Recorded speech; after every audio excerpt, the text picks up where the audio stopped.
Kapag hindi kwek-kwek ang tawag mo din ay pihado magkababayan tayo. Kwek-kwek man sa unang tingin, pag natimusan mo ay iyong iibigin. Yan, saktong dating natin, nagluluto ng bago. Sadya naman di ko pa rin sinasabi kung ano Maya-maya.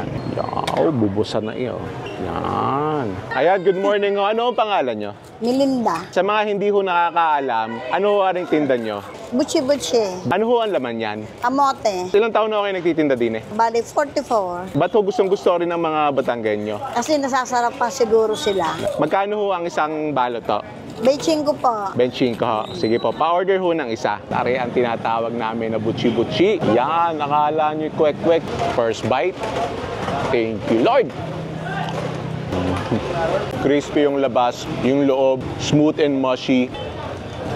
Yan ang loob niyan. Smooth, mushy, a little oily, konting sweetness, popcorn. Ngayon, kukunti na yung mga nagtitinda na rin. Kaya sa Diary si Ate Melinda ay sikat din talagang dinadayo, ang daming bumibili. Solve na solve din Ay siya, tikne kung napapaibig!